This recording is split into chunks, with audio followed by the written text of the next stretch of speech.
Bonjour à vous, chers amis des Batignolles et des alentours. Votre pasteur m'a demandé de vous narrer mon témoignage ce soir, l'aventure extraordinaire que j'ai vécue il y a 2000 ans. Je suis né en Cilicie, dans l'actuelle Turquie. Mon père, un saint homme, y exerçait le métier de fabricant de tentes. Bien que juif, profondément ancré dans la pure tradition pharisienne, ma famille et moi avions hérité du droit de citoyenneté romaine.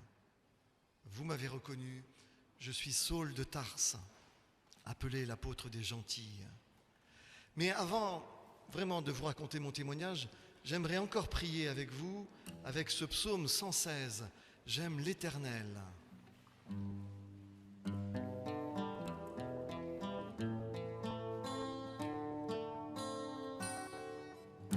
J'aime l'Éternel, car il entend ma voix.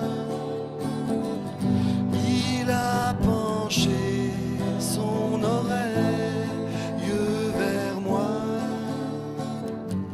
Je l'invoquerai toute ma vie. J'aime l'Éternel. J'aime l'Éternel,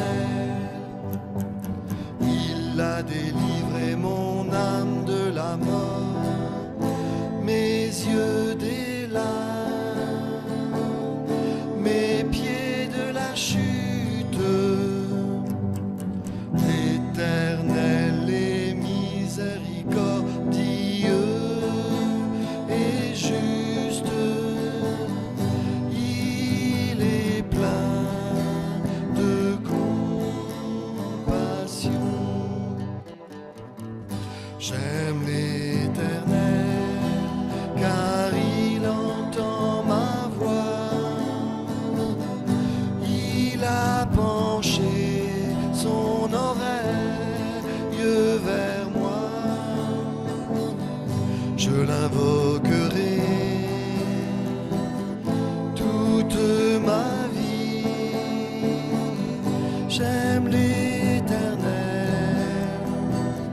j'aime l'Éternel, j'aime l'Éternel, j'aime l'Éternel.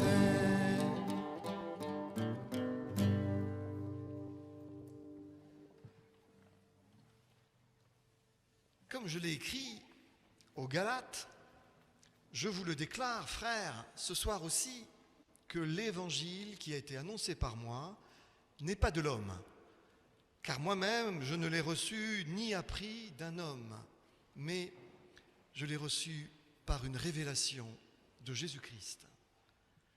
Vous savez, en effet, vous avez entendu parler de ma conduite lorsque j'étais dans le judaïsme autrefois. Je persécutais alors à outrance l'Église de Dieu et je la ravageais. Je surpassais alors beaucoup de ceux de mon âge et de ma race, car j'avais un zèle excessif pour les traditions de mes pères.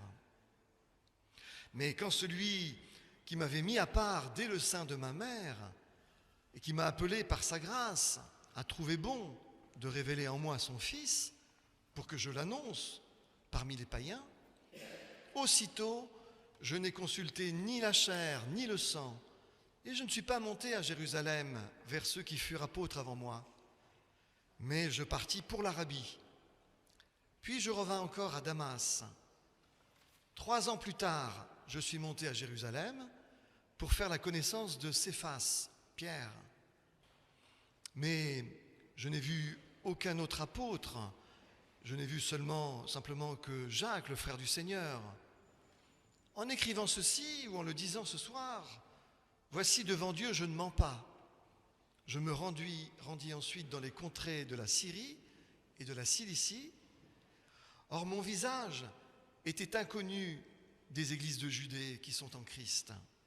Elles avaient seulement entendu dire que celui qui autrefois nous persécutait annonce maintenant la foi qu'il voulait alors détruire, et elles glorifiaient Dieu à mon sujet.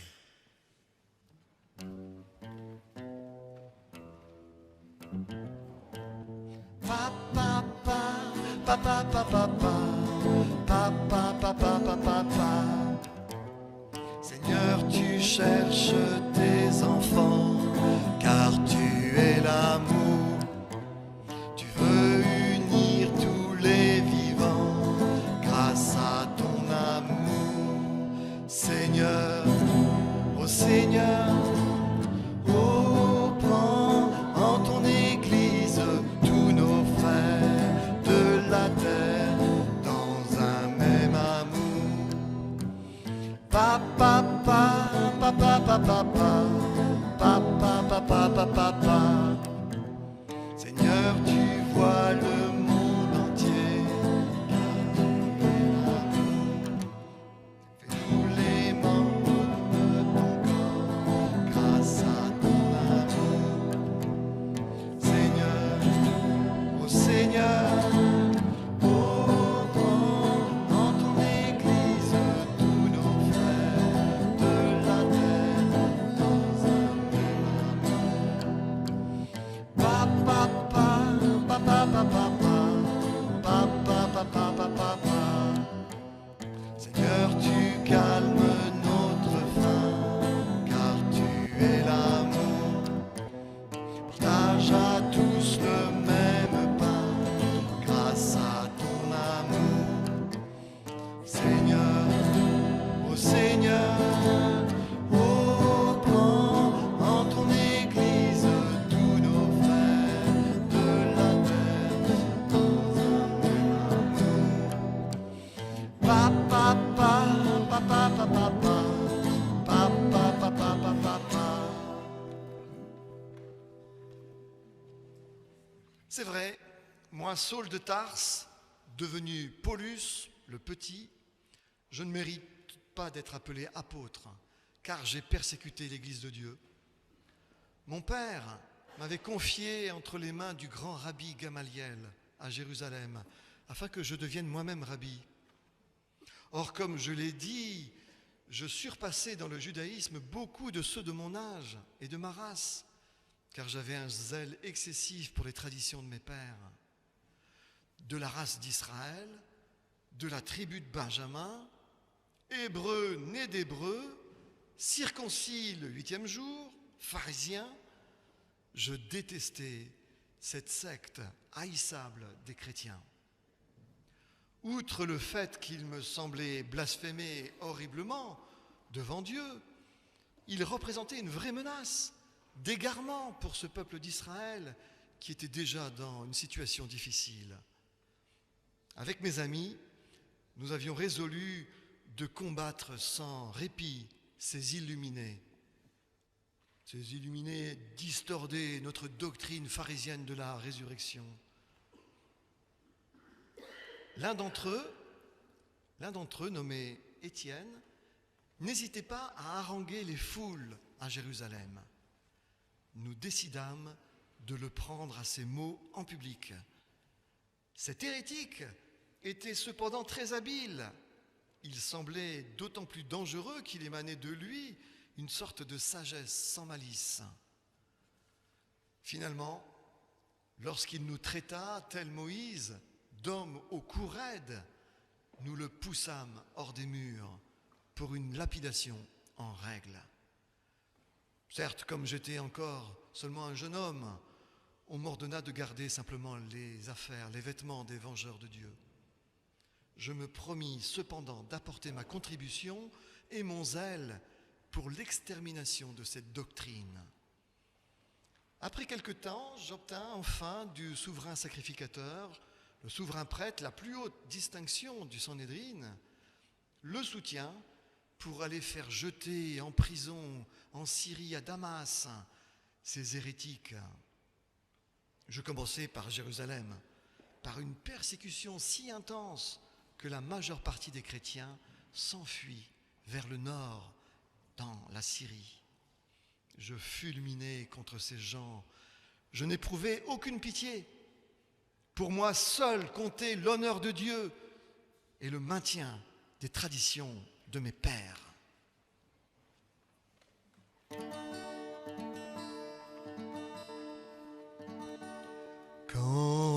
soir descend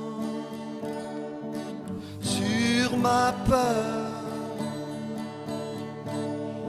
montre-toi vivant à mon cœur. Quand le soir descend sur ma peur, réveille ma foi, Seigneur. Je n'ai pas trouvé le trésor, mais l'amour caché n'est pas mort. Je n'ai pas trouvé le trésor. Mon Dieu, je te cherche encore. Viens chez moi t'asseoir, prends le pain, tu rejoins si tard mon chemin. Viens chez moi t'asseoir, prends le pain, mes yeux s'ouvriront enfin. Quand l'époux viendra dans la nuit, quand retentira le grand cri, quand l'époux viendra dans la nuit, j'irai au-devant de lui. Kumbaya, my love, Kumbaya. Kumbaya, my love, Kumbaya, Kumbaya, my love, Kumbaya. Oh Lord, Kumbaya.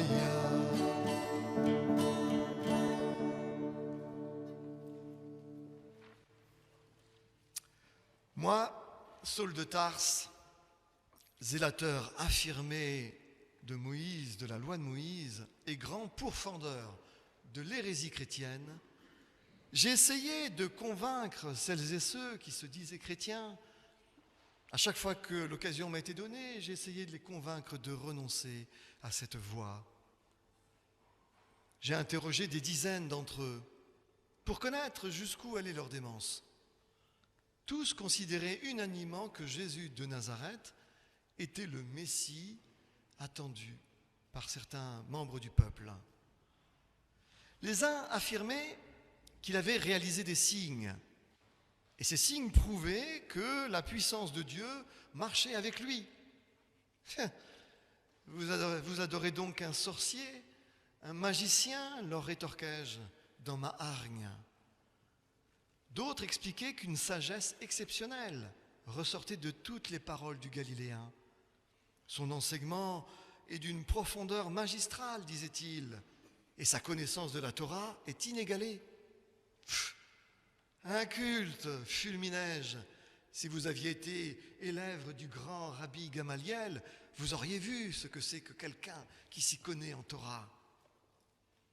D'autres encore étaient frappés par la bonté du Nazaréen.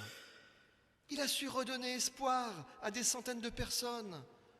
On a vu des gens de mauvaise vie, des gens de mauvaise voie, des brigands, des filles perdues, changer d'orientation, changer de vie, retrouver leur dignité. Est-ce une raison pour en faire un prophète ou une idole ? Critiquai-je systématiquement. Mais le pire de tous ces témoignages, celui qui revenait sans cesse et qui me plongeait dans la plus grande colère, concernait la croyance en la résurrection. Il s'est fait voir à ses disciples au matin du 3e jour, affirmaient mes interlocuteurs. Ensuite, il s'est assis à la droite de Dieu, car il n'était pas possible que la mort le retint dans son séjour. Mensonge, fulminai-je. La résurrection est une espérance pour la fin des temps. Personne n'en fait l'expérience avant. Ah, chers amis, j'étais tellement révolté contre les croyances de ces chrétiens. Plus tard, quand j'ai basculé moi-même de l'autre côté, que je suis devenu moi-même un disciple de Jésus, je me suis demandé pourquoi je me sentais tellement agressé à ce moment-là, dans ma foi, par le témoignage de ces gens. Au fond, pourquoi est-ce que j'étais si en colère? Pourquoi j'étais si agressé? La vérité, c'est que je refusais la faiblesse. Comme beaucoup de gens, je croyais qu'il fallait être fort et absolu dans ses convictions, de peur d'être déstabilisé, d'être démasqué comme faible et de subir le joug des forts. Il m'a fallu des années pour comprendre, comme je l'ai écrit aux Corinthiens, que la grâce de Dieu nous suffit, car c'est lorsque nous sommes faibles que nous sommes forts. Vous vous souvenez de ce passage? 3 fois, j'avais prié le Seigneur d'éloigner de moi une écharde que j'avais dans la chair. Mais j'ai fini par comprendre que le Seigneur ne cessait pas de me dire depuis le début « Ma grâce te suffit, car ma puissance s'accomplit dans la faiblesse. » Peut-on entendre Dieu nous parler? Peut-on entendre Dieu quand nous croyons posséder la vérité? Quand nous croyons que la vérité est un contenu propositionnel et que nous le possédons, peut-on encore être à l'écoute de Dieu?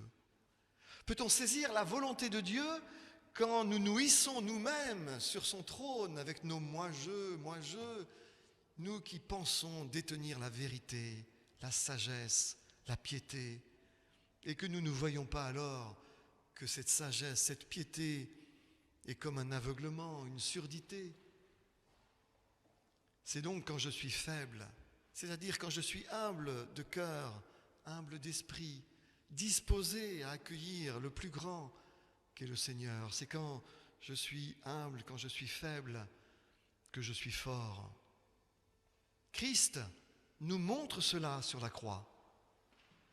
Il n'y a pas plus faible qu'un crucifié qui souffre et qui se tord de douleur, tout nu, dépouillé de tout, aux yeux de tous, humilié. Pourtant, si l'on y réfléchit, c'est de son côté qu'était Dieu, du côté du Christ sur la croix. Il n'était pas du côté des bourreaux, il était du côté de celui qui souffrait sur la croix. Dieu était avec le crucifié, non avec ceux qui l'exécutaient. La croix devient du coup un témoignage qui montre à tous ce que sont capables de faire celles et ceux qui se disent sages, celles et ceux qui se disent pieux, lorsque leur bonne doctrine ou leur raison d'État aboutissent à mettre à mort un innocent sur une croix. La croix parle, la croix met en accusation les sagesses et les piétés qui se disent de Dieu ou de la raison, mais qui montrent par leurs actes qu'elles sont pure folie devant Dieu.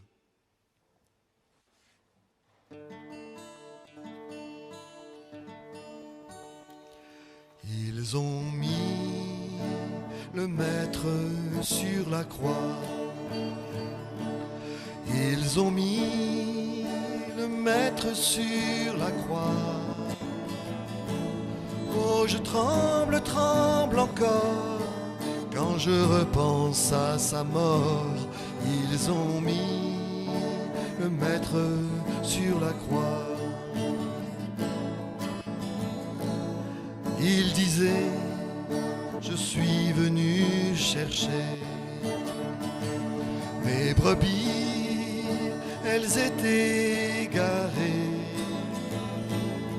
Oh, je tremble encore quand je repense pense à sa mort, ils ont mis le maître sur la croix. Ils ont mis des épines à son front et des clous à ses mains, ses talons. Oh, je tremble encore quand je repense à sa mort. Ils ont mis le maître sur la croix. À quoi bon ces 3 années d'espoir? Ils l'ont mis au fond d'un grand trou noir. Oh, je tremble encore quand je repense à sa mort. Ils ont mis mon maître sur la croix. Aux lueurs de la 3e aurore, ces paroles résonneront plus fort. Je vous le dis en vérité, Dieu n'est pas le Dieu des morts. Son amour est plus précieux que l'or. Je vous le dis en vérité, Dieu n'est pas le Dieu des morts. Son amour est plus précieux que l'or.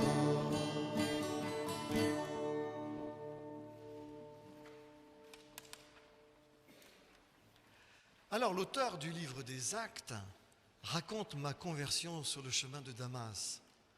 Mais moi-même, je n'ai rien écrit de tel dans mes épîtres. J'ai juste écrit dans l'épître aux Galates que c'est par une révélation que le Seigneur s'est dévoilé à moi. Alors évidemment, quand on parle de révélation, on imagine toujours des apparitions ou des manifestations surnaturelles. Mais le mot révélation s'utilise aussi pour évoquer le cheminement intérieur de l'esprit. L'idée, par exemple, selon laquelle l'amour, l'agapé, accomplit ce que vise la loi dans sa finalité, eh bien cela fut une révélation pour moi. Vous pouvez le voir dans mon épître aux Corinthiens, la première. Oui, l'amour qui accomplit la loi, voilà une révélation à mon esprit. De même, comprendre que la foi, l'espérance et l'agapé demeureront toujours dans le royaume de Dieu, que la plus grande de ces vertus, c'est l'amour, eh bien cela aussi fut une révélation pour moi. Moi qui étais élevé dans l'idée que la loi était au-dessus de tout. La révélation de Dieu passe par notre esprit qui comprend, non par la vue. C'est au reste à nos cœurs et à nos esprits que Dieu se dévoile et qu'il nous dévoile la gloire de Jésus-Christ. Or, c'est encore ce langage de la révélation que j'ai utilisé quand j'ai écrit cette lettre que vous appelez la première aux Corinthiens. Lorsque j'ai dit, au début du chapitre 15, qu'après sa passion, Jésus s'est fait voir. Il s'est fait voir à Pierre, il s'est fait voir aux 12, à Jacques, son frère, à 500 frères à la fois, et à moi qui suis l'avorton, le moindre des apôtres, qui ne mérite pas d'être appelé apôtre, car j'ai persécuté l'Église de Dieu. Mais dans ce passage, j'ai utilisé le mot grec « ophté », que vous connaissez bien. Ce grec qui est un aoriste passif du verbe « orao » en grec, qui signifie, au sens propre, avoir des yeux, regarder, être voyant. Mais au sens figuré, le verbe « orao » signifie voir les choses avec la compréhension, avec l'esprit, avec les yeux intérieurs. Comprendre, c'est le langage de la révélation. C'est le même langage de la révélation que j'utilise ici. Du coup, lorsque j'écris que Jésus s'est fait voir aux 12, aux 500 frères à la fois et à moi-même, le moindre des apôtres, pourquoi voulez-vous que ce soit au sens propre et non au sens figuré ? Croyez-vous que c'est au sens propre que j'ai écrit aux Corinthiens que je suis monté au 3e ciel? Ne pensez-vous pas que c'est au sens figuré que j'ai dit que j'étais monté au 3e ciel? Allez, frères et sœurs, Dieu se révèle à nos cœurs et à nos esprits. Il se dévoile quand il nous dévoile spirituellement, intérieurement, sa présence. Il s'auto-révèle à nous par son esprit. Il fait cheminer notre esprit. Les psalmistes disent qu'il nous parle dans notre sommeil, sur notre couche. Dieu se révèle à nous. Il nous fait cheminer. Il nous fait voir que Jésus-Christ est le Seigneur. Bien sûr, il ne s'agit pas de prendre toutes nos inspirations pour des messages du Saint-Esprit ou pour des révélations. Éprouvez les esprits des prophètes, ai-je dit aux Corinthiens. Éprouvez les esprits des prophètes. Nul ne doit bâtir sur un autre fondement que Jésus-Christ, ai-je ajouté à ces mêmes Corinthiens. Il faut donc toujours confronter nos inspirations, nos révélations, nos interprétations, les confronter avec l'enseignement du Christ Jésus, avec l'évangile avec un grand E. Ne confondez pas avec les évangiles avec un petit E qui sont des livres. Les évangiles sont des livres. L'évangile avec un grand E, c'est la prédication du Jésus que nous avons connu sur les routes poussiéreuses de la Galilée et de la Judée. C'est à la lumière de cet enseignement, à la lumière de cette prédication de Jésus, que nous pouvons comprendre, interpréter les Écritures, que nous pouvons voir ce qui s'achoppe ou ce qui s'inscrit dans le prolongement de cet enseignement.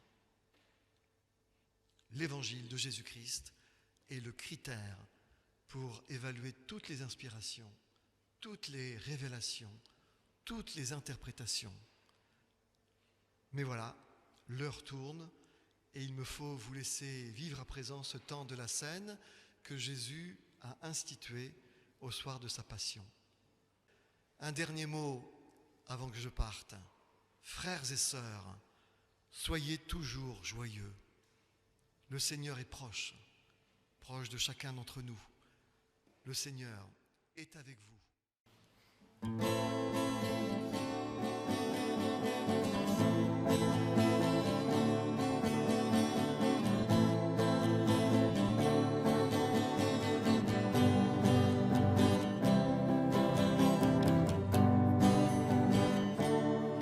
Oh happy day,